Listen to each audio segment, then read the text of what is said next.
La route de la soie est un monument à l'évolution de la diplomatie mondiale. C'est un chemin qui a conduit à la transmutation même de notre existence. Aujourd'hui, nous allons parler de comment cette route commerciale légendaire a vu le jour, comment elle nous a reliés, comment elle a influencé la culture et comment elle était aussi dangereuse qu'elle était rentable. Nous discuterons également de comment elle a fait de ses fondateurs régionaux l'une des nations les plus puissantes du monde moderne. Comme c'est souvent le cas pour toutes ces choses, la route de la soie n'était pas une invention délibérée, ce qui signifie qu'elle était la confluence d'activités continentales plutôt qu'une idée singulière. Pendant des milliers d'années, les commerçants et les émissaires ont tracé diverses voies pour troquer avec les villes et les tribus voisines. De nombreux historiens retracent les origines de la route de la soie aux routes commerciales orientales les plus anciennes. Beaucoup considèrent ce réseau comme un autre produit de la steppe. La steppe, une ceinture de prairies d'environ 8000 km de long, de la Hongrie à travers l'Ukraine et l'Asie centrale jusqu'à la Mandchourie, était et reste un endroit très impitoyable. La steppe eurasienne couvre environ un cinquième de la planète. Pendant la majeure partie de son existence, elle a été dominée par des querelles de sang entre personnes hostiles et était généralement considérée comme un terrain invincible. Cela jusqu'à ce que les peuples autochtones découvrent des moyens d'en faire leur maison.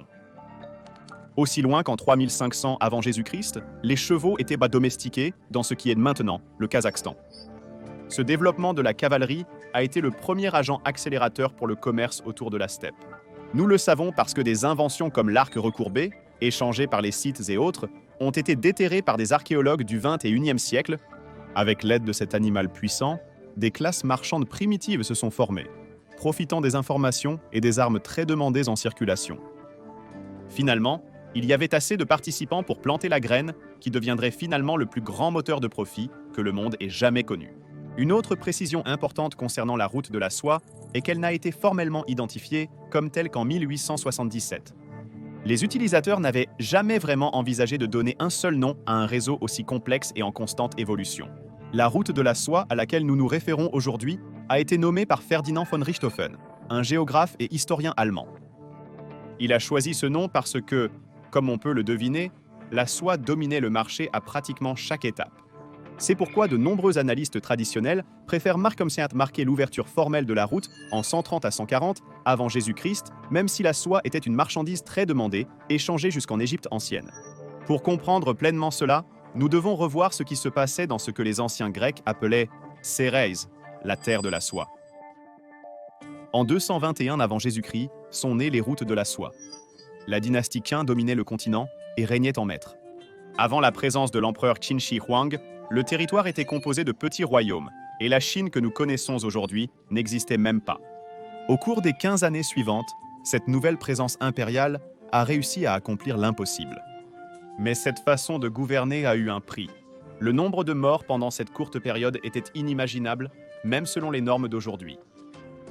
Selon certains historiens, certains signes montrent que la moitié de la population du règne, un nombre pouvant atteindre jusqu'à 28 millions, est tombée morte sous son ombre. Des siècles plus tard, les archéologues se pencheraient sur les sites entourant le premier empereur de Chine. Même si sa présence avait entraîné un carnage sans précédent, le respect que les gens lui portaient était indéniable, comme on peut le voir maintenant à ce qui se tient autour de lui.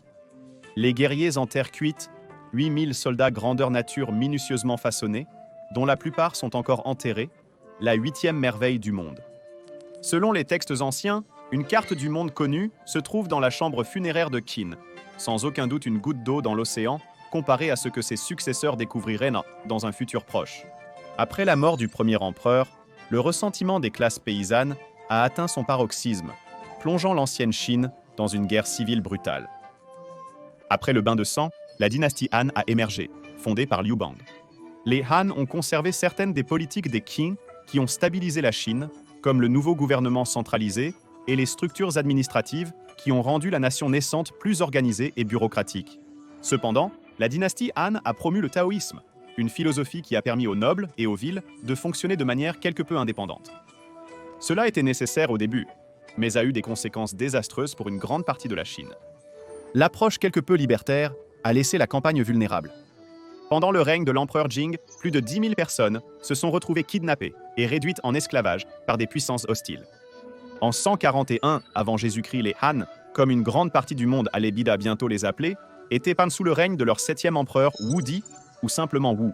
Pour de nombreux experts de l'Asie de l'Est, l'empereur Wudi était exceptionnellement rusé. Il savait que les régimes taoïstes d'autrefois étaient divisifs, alors il a adopté le confucianisme comme philosophie nationale de l'État. Cette transition vers la piété filiale, la modération et la vertu a poussé la noblesse à commencer à défendre ses frontières et à éviter la tyrannie domestique. Bien que cela ait pris beaucoup de temps pour prendre effet, étant donné que de nombreux membres de la cour ont dénoncé Wu, il était évident que la marée changeait. Le nouvel ordre était au contrôle et de nombreux membres de la citoyenneté étaient impatients de montrer leur valeur. L'une de ces figures était un émissaire nommé Zhang Qian. Il sera par la suite considéré comme le fondateur secondaire de la route de la soie. Zhang est l'une des figures les plus complexes de l'histoire. Selon la source que vous consultez, il peut être décrit comme un simple courtisan ou un missionnaire héroïque. Juste 3 ans avant le discours mentionné en 138 avant Jésus-Christ, Wu avait envoyé Zhang Qian à l'ouest pour négocier avec le peuple Yuezhi. Les Xiongnu étaient un peuple qui menaçait constamment la stabilité de la dynastie Han, poussant finalement Wu à chercher du soutien en Asie centrale et auprès d'autres puissances occidentales. La première mission de Zhang dans la région inconnue a été un échec abominable. Non seulement il n'a pas réussi à obtenir le soutien de leurs voisins, mais les Xiongnu l'ont même capturé. De nombreux revers l'ont empêché de retourner en Chine pendant 13 ans. Selon la légende, seul l'un de ses 100 assistants est revenu avec lui pour raconter l'histoire. La seule vraie victoire ? Établir un premier contact et découvrir le potentiel commercial à travers toute l'Asie de l'Est. L'empereur Wu s'est concentré sur la cour pendant l'absence de Zhang. Après tout, son diplomate avait disparu et l'hypothèse la plus probable était qu'il était mort.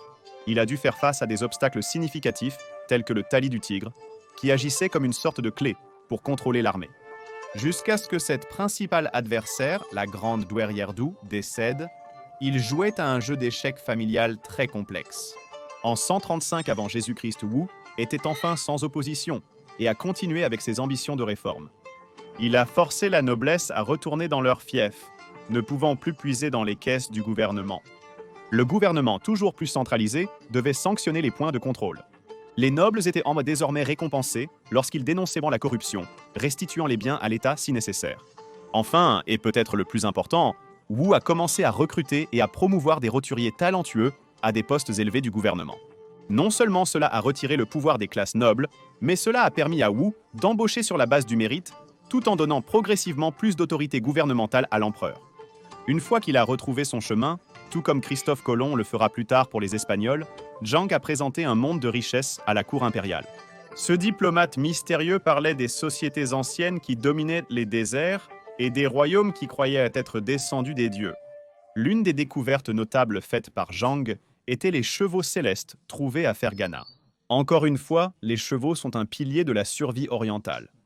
Après que les habitants de la région aient refusé de les vendre, Wu a envoyé 60 000 hommes sur plus de 2400 km pour les capturer de force, renforçant ainsi la puissance des Han, mettant finalement un terme à la menace Xiongnu. Ces nouveaux grands chevaux ont permis aux caravanes de traverser des terrains difficiles, donnant aux commerçants un accès au jade du bassin du Tarim. Le génie était sorti de la bouteille. Pendant des décennies, l'État de la Chine n'était de voyager que pour consolider le pouvoir et préserver un héritage fragile. Cependant, 7 ans après le retour miraculeux de Zhang à la maison, l'âge des explorations avait enfin commencé. Jean envoyait des observateurs expérimentés dans chaque recoin du continent. Des envois étaient échangés et des informations étaient reçues de terres aussi lointaines que les avant-postes hellénistiques d'Alexandre le Grand. La brillance de l'empereur Wu à la cour a fait en sorte qu'aucune de ces nouvelles propositions ne serait contestée. L'âge d'or de la dynastie Han avait officiellement commencé. L'empereur Wu et ses descendants n'ont fait qu'encourager la croissance de la route de la soie.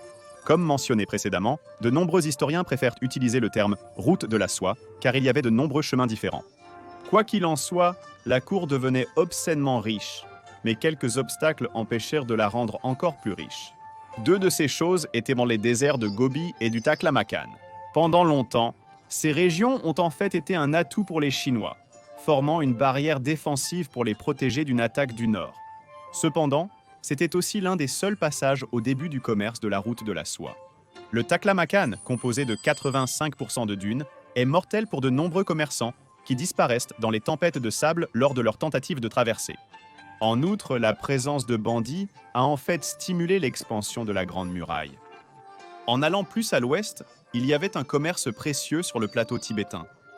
Cela dit, le Tibet n'était pas encore perçu comme une capitale de paix.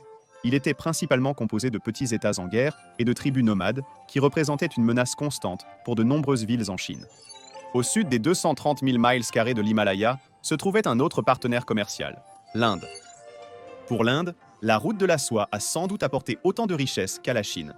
Selon les historiens, la route de la soie a pris la forme de 3 itinéraires probables: Srinagar, Gilgit et le Karakoram, le Paruchapar et Hada, Kapisa, Bamiyan et Balkh. Les épices indiennes étaient précieuses pour les commerçants étrangers, rendant la route de la soie transformante. Le Kazakhstan, la Russie, le Kirghizistan, le Tadjikistan, le Turkménistan et l'Ouzbékistan étaient en quelque sorte les produits de la route de la soie. Beaucoup imaginent un seul commerçant traversant l'Eurasie pour remettre des textiles à un dirigeant mondial, mais ce n'était jamais le cas, sinon extrêmement rare. En réalité, de petits postes de contrôle et des établissements se sont développés pour aider à atténuer le fardeau d'un long voyage. Comme la plupart des produits aujourd'hui, l'article passe par des centaines, sinon des milliers de mains avant d'atteindre sa destination finale. À cause de cela, il est devenu rentable de construire un établissement le long de la route de la soie, car les affaires Tita vous tomberaient pontoine sur les genoux. Au cœur de la route de la soie, les grandes puissances du Moyen-Orient ont grandement bénéficié de l'augmentation du commerce. Le Pakistan, l'Afghanistan, la Perse, l'Irak et la Syrie ont souvent agi aux côtés des anciens en tant qu'intermédiaires sophistiqués, contrôlant le commerce à longue distance entre l'Est et l'Ouest. En 500 avant Jésus-Christ, Darius Ier a construit la route royale perse de 1000 miles à partir du fleuve Tigre, servant de précurseur à l'expansion de la route de la soie. 300 ans plus tard, le thé, les teintures, les parfums et la porcelaine faisaient partie des nombreuses choses échangées à l'apogée de la route de la soie. En parlant d'intermédiaires sophistiqués, la Turquie a joué un rôle aussi important que tout autre, construisant d'innombrables auberges de route connues sous le nom de caravansérail pour alléger le fardeau du commerce entre les continents. Non seulement cela, mais de nombreux commerçants turcs ont participé à des voyages extrêmement longs, au point où des variations de la langue turque peuvent être entendues le long du trek de 3694,67 miles vers l'ouest de la Chine. Un autre acteur influent, une fois à travers le Caucase, était la Grèce. Comme la Turquie, la langue grecque était souvent utilisée pour l'échange d'informations précieuses. Une grande partie du commerce grec se déroulait entre l'État-nation légendaire et l'Égypte, Carthage, l'Éthiopie et la péninsule arabique. Un effort distinct de la route royale de Darius, approuvé par Alexandre le Grand en 329 avant Jésus-Christ, connectait des établissements comme Alexandrie et Samarcande, encourageant la possibilité de commerce avec l'Est. Enfin, et peut-être le plus important, la route de la soie a relié les empires de l'Est à ce qui est sans doute la plus grande puissance occidentale de l'histoire, l'Empire romain. En termes simples, Rome était le dernier grand maillon de la chaîne, reliant les deux côtés du monde développé. La participation de Rome à cette grande entreprise a été le premier pas vers la mondialisation. Avec ce renforcement des relations, s'étendant sur plus de 4700 miles, l'humanité ne serait plus jamais la même. La croissance isolée était désormais chose du passé, et les gens du monde entier ont commencé à faire un effort concerté, non seulement pour profiter les uns des autres sur le marché, mais aussi pour partager des idées. La route de la soie a connu des périodes où les voyages étaient restreints, mais pendant les périodes de coopération massive, de grands penseurs, inventeurs, artistes et artisans parcourèrent de grandes distances pour partager et collaborer avec leurs nouveaux voisins. Lorsque Rome a hérité des routes créées par les Arabes et les Grecs, la première grande vague commerciale avait officiellement commencé. Des artefacts romains, tels que la verrerie, ont été découverts jusqu'à la péninsule coréenne. Strabon, un philosophe, géographe et historien grec, l'un des témoins de la chute de la République, a déclaré que jusqu'à 120 navires appareillaient chaque année de Myos Hormos, en Égypte romaine, vers les ports indiens. Il y avait même un guide de voyage en circulation après 60 après Jésus-Christ, le périple de la mer Érythrée, qui détaillait les meilleures opportunités commerciales le long de la mer Rouge. Peut-être que le produit le plus répandu à être échangé le long de la route de la soie était la religion. L'une des premières à se propager fut le zoroastrisme, une pratique centralisatrice qui devint la religion d'État de l'Iran au IIIe siècle après J.C. Le judaïsme s'est également bien mêlé à d'autres communautés spirituelles, fondant des établissements dans des endroits comme Samarcande et Boukhara. À cette époque, il y avait des centaines de sectes interagissant avec le judaïsme et beaucoup se sont convertis sans avoir besoin de prosélytisme. Le christianisme et le manichéisme étaient également courants le long des routes centrales, bien que seul le premier ait survécu aux événements d'assimilation, tandis que le dernier a sombré dans l'obscurité. Au 7e siècle après J.C., l'islam est devenu la foi majoritaire le long de la route de la soie, du moins au centre des routes principales. La raison simple à cela est que l'islam avait des racines mercantiles, le rendant sur mesure pour les points de contrôle croissants sur le réseau commercial en constante expansion. La religion qui a laissé le plus grand impact sur la Chine et l'Est, et peut-être l'empreinte la plus forte, était le bouddhisme. Entre le 1er et le 3e siècle après Jésus-Christ, l'essor de l'empire Kushan a alimenté une croissance exponentielle pour la foi autrefois mineure. 5 des 18 écoles d'interprétation opéraient sur la route de la soie. Sa présence a laissé une marque tellement indélébile que plus tard les croyances ont occupé et maintenu les avant-postes spirituels que ces praticiens avaient construits. L'acceptation chinoise a assuré la survie à long terme des enseignements bouddhistes, diffusant la parole à la fois en Corée et au Japon. Des voyageurs dévoués comme Xuanzang, un moine pèlerin, ont transporté une collection de 650 manuscrits sur le bouddhisme. Grâce à la grande influence de la route de la soie, le bouddhisme est la 4e plus grande religion, avec un suivi de 523 millions, entre 7 à 8% de la population mondiale. Ce genre d'expansion interculturelle a également eu un grand effet sur les biens matériels et leur prolifération. Lorsque le reste du monde a été introduit à un tel savoir-faire d'autres nations, cela les a incités à partager le leur. Pendant les 1300 prochaines années, la route de la soie a servi de creuset pour les créatifs pour perfectionner leurs compétences, ainsi que pour construire sur des travaux préexistants avec des connaissances de leur milieu. L'une des innovations issues de cette collaboration généralisée était la noria, une roue à godets hydrauliques utilisée pour élever l'eau dans un petit aqueduc. Elle achemine de l'eau vers les terres et villes voisines. Le transport de nouveaux aliments, tels que les oranges ou les raisins, change la façon dont les pays abordent les traditions culinaires. Les avantages étaient grands et bien au-delà de ce que quiconque aurait pu prédire, mais les gains matériels s'accompagnent souvent de conditions violentes. Il n'est pas surprenant que la route de la soie ait été un outil pour aider dans la bataille, autant qu'il a été un outil pour le profit et l'éducation. Aussi connectés que l'Ouest et l'Est étaient devenus grâce au commerce, la condition humaine était toujours prédominante. Étant si loin l'un de l'autre, les deux grands empires, les Romains et les Han, croyaient toujours que leur propre société était le centre de l'univers. Historiquement, la Chine a toujours chéri une chose plus que toute autre, les chevaux. Comme mentionné précédemment, la dynastie a fait de grands efforts pour capturer des territoires dans la steppe qui étaient propices aux meilleures races et a échangé leurs précieuses soies, jade et céramique contre ce mode de transport autrefois convoité. Avec cela, ainsi qu'avec l'équipement et les fournitures militaires, ils ont initié un projet d'expansion qui couvrirait plus d'1 million de miles carrés avec une population de près de 50 millions de personnes. À l'époque d'Auguste, la Chine avait maintenant une force intérieure qui éclipsait ce qui était vu en Italie. Hélas, comme souvent, avec la croissance rapide et la dominance, les valeurs préservant ce pouvoir ont commencé à s'effacer. L'ambition a éclipsé le pragmatisme, et les Han ont commencé une longue guerre contre le peuple tibétain, spécifiquement les Qiang. Malgré une petite victoire, la fortune accumulée pendant une décennie de commerce sur la route de la soie a été gaspillée. Ainsi, les tribus du Nord opprimées ont commencé à se révolter. L'approche confuse de l'empereur Wu s'était tellement détériorée que les généraux, les propriétaires et les politiciens agissaient indépendamment pour servir leurs propres intérêts particuliers. La longue paix qui a précédé cette série de batailles a laissé les classes sociales élevées insouciantes et mal préparées. Les dégâts étaient irréparables. La rébellion des Turbans jaunes, dirigée par Zhang Jiao, était composée de 360 000 paysans guerriers. Malgré la répression du soulèvement par les Han, ils ont échoué à reprendre le contrôle de leur territoire. Des seigneurs de guerre ont émergé et l'âge des trois royaumes a commencé. Comblant le fossé entre la Chine et Rome, régnant sur une grande partie du Moyen-Orient, se trouvait la Parthie. C'était un havre culturel pendant une grande partie de son existence. La région est devenue une oasis intellectuelle, où les gens de toute race et croyance se réunissaient pour partager les derniers développements de leurs pays respectifs. Elle a également beaucoup profité des butins de la route de la soie, mais elle fonctionnait davantage comme une coalition de royaumes indépendants, chacun avec ses propres armées qui pouvaient être convoquées pour un prix.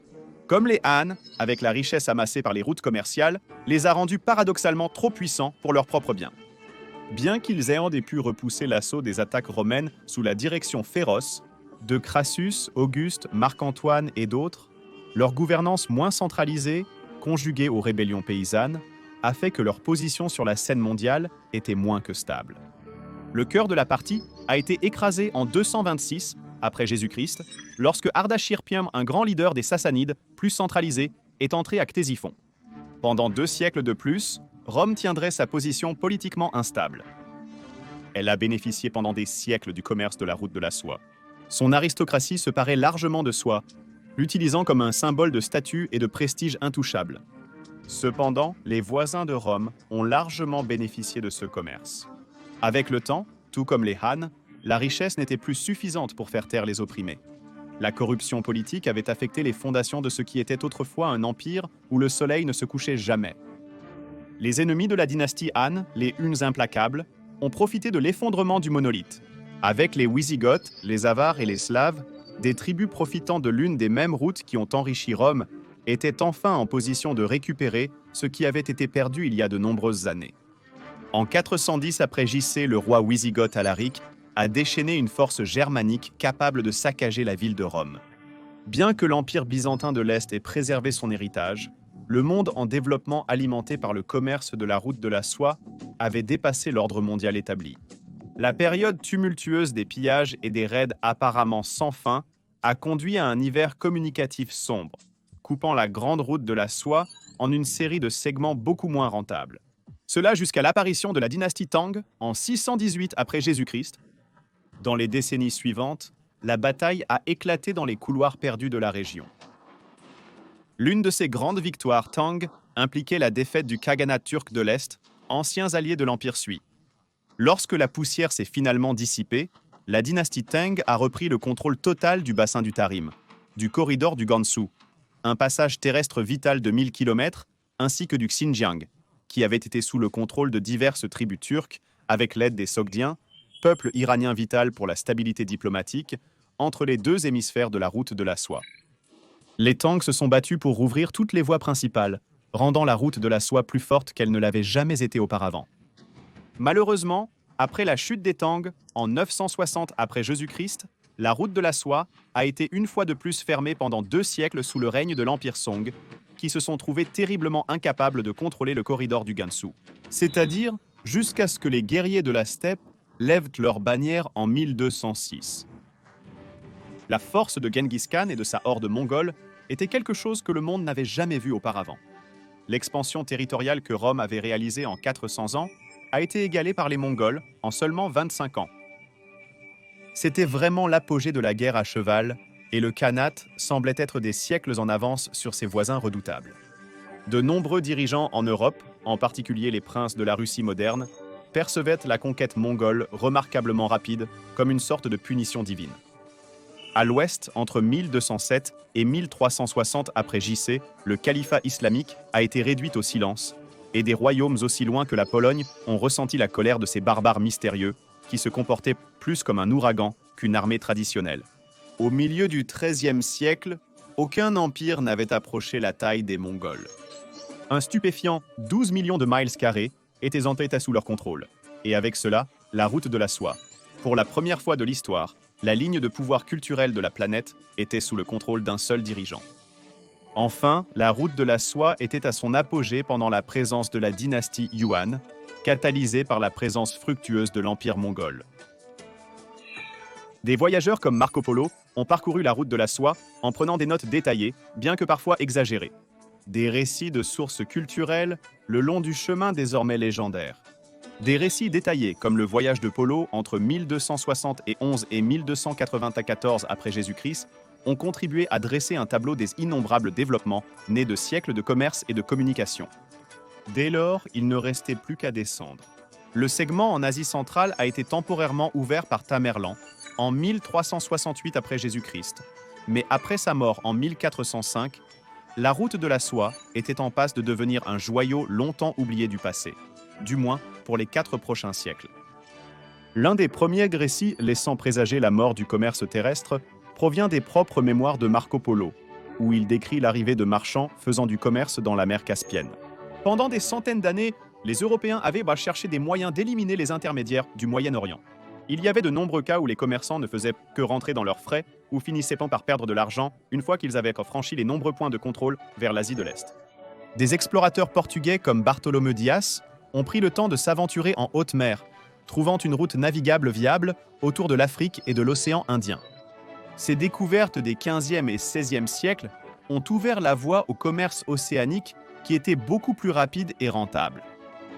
Cela dit, le commerce terrestre n'a pas soudainement disparu. De nombreux récits parlent de la fin de la route de la soie, impliquant presque à tout le monde de simplement partir. En vérité, les routes et les chemins ont juste légèrement changé et évolué au fil du temps, les rendant méconnaissables pour ceux qui sont moins versés dans le développement du commerce en Eurasie. Selon Forbes, l'Eurasie, la masse continentale qui contient à la fois l'Europe et l'Asie, est rapidement intégrée dans un seul marché massif couvrant plus de 65% de la population, 75% des ressources énergétiques et 40% du PIB mondial. Et ce sont ces voies ferries révolutionnaires qui sont les liens qui unissent le tout. À ce jour, il existe 3 corridors ferroviaires reliant la Chine au reste de l'Europe. L'Express transsibérien au nord, la route centrale à travers le Kazakhstan et la route du sud qui mène à Aktaou. D'après les analystes, le transport de marchandises dure environ 2 semaines.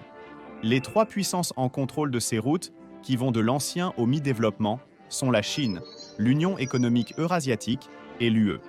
Les routes commerciales établies qui composent ce réseau dépassent 5500 miles. La question qui suit inévitablement la publication de cette information est: la route de la soie existe-t-elle toujours? Une réponse insatisfaisante à cette question? À la fois oui et non. Bien que ces énormes réseaux commerciaux empruntent souvent les mêmes voies que celles des routes de la soie, elles ressemblent à peine à ce qu'elles étaient avant. Tout au long de l'ère moderne, le climat politique, la guerre et la fluctuation de la valeur de diverses marchandises ont transformé la route de la soie en un système beaucoup plus complexe. Des bateaux, des trains et de grands véhicules travaillent ensemble en tandem pour garantir une prospérité économique ininterrompue. Ceux-là si tous consentent au commerce transcontinental. La route de la soie était un pivot stratégique crucial pour la Chine. 15 siècles de développement n'auraient pas pu se produire aussi rapidement sans l'aide du plus grand réseau terrestre du monde. Elle a donné aux plus grandes dynasties la capacité de faciliter des politiques durables qui, contrairement à ses voisins occidentaux, ont sans doute aidé la Chine à se relever des cendres après chaque échec systématique. Le problème de la Chine, comme il l'a toujours été, est sa tendance à négliger les changements externes et à décentraliser l'organe de gouvernance. Cela peut être observé sur la chronologie du dernier empire de la Chine, le Grand Qing, 1636-1912. Le Grand Empire Qing a été fondé par les Mandchous, un peuple d'agriculteurs autrefois connu sous le nom de Jurchens. Au milieu des années 1600, le dernier empire a ressuscité certaines des politiques qui avaient lié le territoire ensemble dans le passé. Suivant les pas de l'empereur Wu, ils ont adopté une philosophie néo-confucéenne et consolidé leur pouvoir en jouant un vaste jeu d'échecs géopolitique pour acquérir de l'influence sur la Mongolie et le Tibet. Beaucoup de cela n'aurait pas été possible sans les voies bien établies de la partie orientale de la route de la soie. Pendant les 200 prochaines années, la Chine utiliserait sa partie d'une ancienne route commerciale pour s'étendre lentement à nouveau en une superpuissance mondiale. Cependant, face à un problème récurrent, ils ont omis de regarder au-delà de leurs frontières. Des désaccords économiques et la crise de l'opium ont conduit à la première guerre de l'opium, révélant au monde l'incapacité du pays à égaler une puissance navale plus moderne. Ce n'était que le début d'un nouveau cycle. Comme de nombreuses dynasties avant la Grande Qing, les interférences extérieures et une juridiction déstabilisée ont conduit à d'immenses difficultés. Un soulèvement final le 10 octobre 1911 a conduit à la sanglante révolution Xinhai. Le 12 février 1912, l'abdication était inévitable, conduisant à la fin du dernier empire de Chine. Le siècle suivant a conduit à une révolution communiste génocidaire, où les anciens chemins reliant la route de la soie ont été utilisés pour des projets de réforme extrêmes et d'industrialisation. Aujourd'hui, l'armée chinoise est composée de 2,8 millions de soldats, tous prêts à être déployés à tout moment. Son économie représente plus de 17% du PIB mondial, juste derrière les États-Unis, et est évaluée à environ 18 billions de dollars.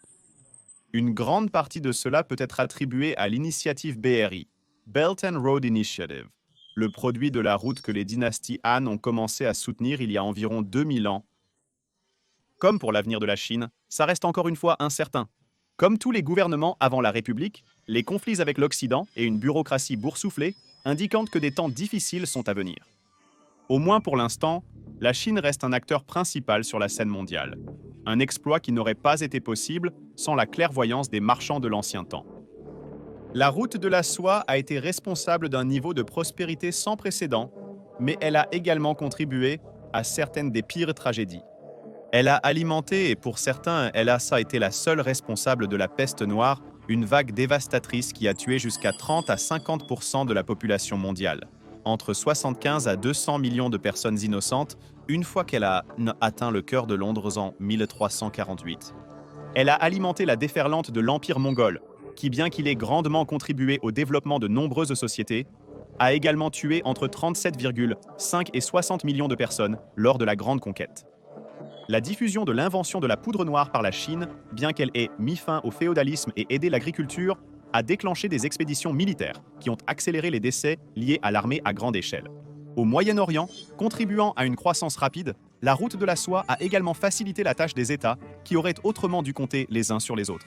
On pourrait soutenir que, en dehors de la richesse et de la prospérité apportées à la région, la richesse a renforcé la division en permettant aux établissements inorganiques de prospérer. À ce jour, de nombreux experts géopolitiques affirment que la paix entre ces nations est presque inatteignable. La perte de la route de la soie a aussi causé des problèmes importants. Des nations comme l'Irak, un territoire avec très peu de moyens pour se soutenir indépendamment, ont eu recours à l'attaque de leurs voisins. Bien que le nombre de morts civiles dans de tels conflits puisse être largement attribué aux États-Unis, son existence est en partie le produit d'un commerce qui n'existe plus dans la même capacité, amenant beaucoup à théoriser que les routes de la soie ont causé des conséquences involontaires partout dans le monde. Cela dit, la dernière théorie est un peu tirée par les cheveux, mais elle expliquerait pourquoi les membres de terrains autrement inhabitables ont eu recours à regarder vers l'extérieur pour se soutenir de force. Il existe d'autres routes commerciales qui rivalisent parfois avec la légendaire route de la soie, comme les routes des épices, des voies maritimes reliant l'Est à l'Ouest. Beaucoup attribuant son apogée au XVe, XVIe et XVIIe siècle à l'âge des découvertes, où les améliorations navales ont changé le monde à jamais. Il y a la route de l'encens qui, à son apogée, était réputée transporter 3000 tonnes de substances par an.